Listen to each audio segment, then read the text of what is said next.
l'immobilier. Comment déterminer ses objectifs patrimoniaux? Dans mes précédentes vidéos, j'ai parlé du droit, j'ai parlé des professionnels de la gestion de patrimoine. Il y a quelque chose que je n'ai pas évoqué par rapport à ces objectifs. Une fois qu'on les a trouvés, on va pouvoir les mettre en place et interagir avec plusieurs professionnels, plusieurs experts de la gestion de patrimoine. Maintenant, comment faire pour les trouver, ces objectifs? Avec quels critères les mesurer? Comment les trouver et avec qui si besoin? Comment les mettre en place? Par exemple, dire que j'ai besoin d'avoir 10 000 euros par mois, c'est vraiment un objectif? Ou alors c'est une conséquence d'un objectif? Il y a quelque chose que vous devez comprendre, c'est que vraiment le patrimoine est au service de ton projet de vie. Et ce n'est pas ton projet de vie qui doit être au service de ton patrimoine. En gros, tu ne dois pas tout faire en sorte pour te dire, ça y est, je fais tout ça pour avoir un gros patrimoine. Non, je veux investir dans le but d'augmenter mon patrimoine. C'est pas comme ça qu'il faut réfléchir. J'ai un patrimoine, je souhaite le développer et je fais des choses pour réaliser mes objectifs. Les objectifs patrimoniaux se déterminent en fonction de plusieurs caractéristiques. Une personne de 70 ans ne va pas avoir les mêmes objectifs qu'une personne de 30 ans. On a aussi la situation familiale. Est-ce que tu es divorcé? Est-ce que tu es marié? Est-ce que tu es célibataire? Est-ce que tu as des enfants? Quelle est ta situation professionnelle? Est-ce que tu as une seule source de revenus ou plusieurs? Ce sont des critères qui vont permettre de déterminer les objectifs. Lors d'une de mes vidéos, j'ai parlé des schémas mentaux, j'ai parlé de la personnalité, j'ai parlé du passé, du vécu. Ça pouvait influer sur la valeur du patrimoine. Ça va influer aussi sur la détermination des objectifs. Par exemple, si tu es quelqu'un, en fonction de ton passé, tu as eu beaucoup de problèmes, beaucoup de complications qui ont fait qu'aujourd'hui, tu es sceptique.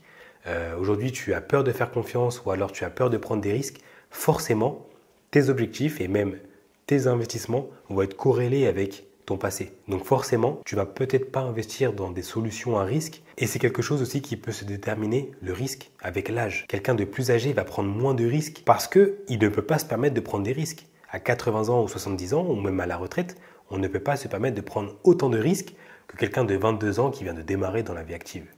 Donc l'âge, le passé et le vécu, la situation familiale aussi, quelqu'un de marié avec 3 enfants ou 4 enfants ne va pas pouvoir prendre autant de risques qu'une personne au même âge, avec le même passé, mais qui est célibataire. Un fortuné ne va pas avoir les mêmes objectifs que quelqu'un qui n'est pas fortuné. Un fortuné aura peut-être un objectif d'optimisation fiscale, un objectif de rendement peut-être garanti et sécurisé, mais il ne va pas chercher la performance, il n'en a pas besoin. Alors que quelqu'un, pareil, on va prendre les mêmes conditions, même vécu, même passé, même situation matrimoniale, mais qui n'est pas fortuné, va peut-être chercher un peu plus de performance parce qu'il souhaite développer et construire son patrimoine, alors que le fortuné souhaitera plutôt le consolider, le renforcer. On va avoir aussi le côté psychologique, c'est-à-dire qu'une personne, en fonction de son vécu, de son passé, de ses a priori aussi, va avoir des réflexions et va agir beaucoup de manière émotive. Quelqu'un qui va entendre le mot SCI va se dire, bah tiens, j'ai entendu ma collègue qui m'en a parlé, c'est pas ouf, j'aime pas trop, ça va avoir une connotation négative.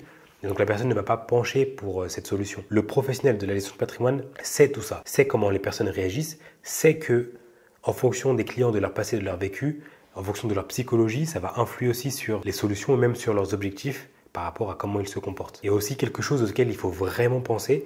Donc normalement, ça, tous les professionnels le savent, c'est l'état de santé de l'individu, c'est quelque chose qu'il faut vraiment prendre en compte. Quelqu'un qui est très malade ou quelqu'un qui a des problèmes de santé, d'autonomie, de dépendance, ne va pas investir aussi dans les mêmes solutions que quelqu'un qui est en bonne santé. Et la santé est quelque chose qu'il faut vraiment prendre en compte dans l'étude des objectifs aussi. Si on prend le cas du régime matrimonial, se dire que tiens, si aujourd'hui je ne suis plus là, je décède, et que ma compagne, je ne me suis pas marié ni pacsé avec elle, c'était ma concubine, qu'est-ce que j'aurais pu faire ? Quelle action j'aurais pu mettre en place pour léguer mon patrimoine à ma concubine sans payer de droits de succession? Et oui, c'est possible, bien sûr. Il y a des méthodes qui existent qui permettent de léguer son patrimoine à sa conjointe sans être marié ni pacsé, sans payer de droits de succession. Mais ça, c'est le professionnel qui s'en charge. Il réfléchit à tout et il prend en compte toutes les éventualités possibles pour que ça se passe au mieux du côté du client. Si le client souhaite acheter un bien immobilier avec sa partenaire, et il dit à ce professionnel de la gestion de patrimoine qu'il n'est pas encore marié avec elle et c'est un projet qu'il a en vue, et ben le professionnel de la gestion de patrimoine devra lui dire quel contrat de mariage adopter. Après, bien sûr, la mise en place de ce contrat de mariage, ça se fera avec un notaire. Mais voilà, le gestionnaire de patrimoine peut le conseiller sur le choix du contrat de mariage, sur les éventualités concernant peut-être un divorce, etc. Comment ça va se passer? Parce que le but, c'est d'optimiser et de préserver le patrimoine du client. C'est ça le but. En cas de famille recomposée, qui va hériter de mon patrimoine? Comment ça va se passer? Avec le gestionnaire de patrimoine, on va pouvoir déterminer ses objectifs pour avancer. L'immobilier, l'investissement préféré des Français. Enfin, en tout cas, tout leur patrimoine est constitué d'immobilier.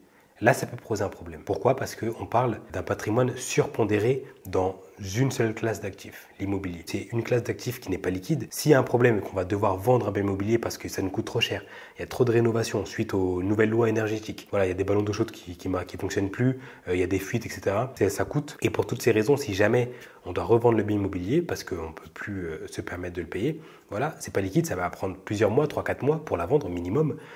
C'est pas liquide, c'est compliqué, il y a des risques. Il y a des risques. C'est pas pour autant qu'on va se dire, bah tiens, l'immobilier c'est risqué, si je mets tout mon patrimoine là-dedans, ça y est, je vais créer une entreprise et je vais vivre de mon entreprise parce que la source principale de revenus, enfin en tout cas l'investissement qui pour moi ramène le plus d'argent, si c'est ça l'objectif, c'est la création d'une entreprise ou alors d'une société. C'est lorsqu'on va créer une entreprise, une société, qu'on va démultiplier son chiffre d'affaires et ensuite pouvoir en vivre convenablement, etc. Si ça fonctionne bien. Mais le problème, c'est que la plupart des entrepreneurs aujourd'hui vivent seulement de leur activité principale et n'investissent pas leur patrimoine dans différentes classes d'actifs et n'ont qu'une seule source de revenus. Ça, c'est problématique. Parce que pareil, en fonction de l'activité, bien sûr, il y a des moyens de mettre en place des revenus passifs, même pour un entrepreneur, en tout cas mettre des automatisations. Mais il y a toujours des risques. Si aujourd'hui, pour quelconque raison, on ne peut plus exercer parce que notre activité n'est plus réglementée, voire même interdite en France, comment on fait? On n'a plus d'autres sources de revenus. On est bloqué. Pareil, si jamais, pour quelconque raison, on est malade, on ne peut plus exercer. Comment on fait? Si on n'a plus de droits, grave accident, on ne peut plus exercer pendant plusieurs mois, comment on fait pour percevoir de l'argent? Est-ce qu'on a des indemnités? Est-ce qu'on a une assurance? Comment ça se passe par rapport à ce côté-là? C'est trop risqué. Même si je gagne 10 000 euros par mois, ça peut être risqué parce que c'est ta seule source de revenus. Moi, j'entends souvent dire au rendez-vous, voilà, moi je vais être riche, je vais atteindre le million, je vais avoir 10 000 euros par mois, je vais avoir 15 000 euros par mois. Juste, c'est cette question qui va déterminer si tu peux avoir, en tout cas si tu peux être légitime à détenir un patrimoine de fortune. Deux types de profils. Le premier type de profil pose souvent la même question et en général, c'est le type de profil qui n'avance pas ou alors qui ont du potentiel, mais ça bloque au niveau de la constitution de leur patrimoine. Et le deuxième type de profil qui pose un autre type de questions en rendez-vous, et c'est plutôt eux qui avancent, et c'est même ces personnes-là qui en général déjà commencé à faire des choses qui sont plutôt très intéressantes et qui continuent dans cette lancée.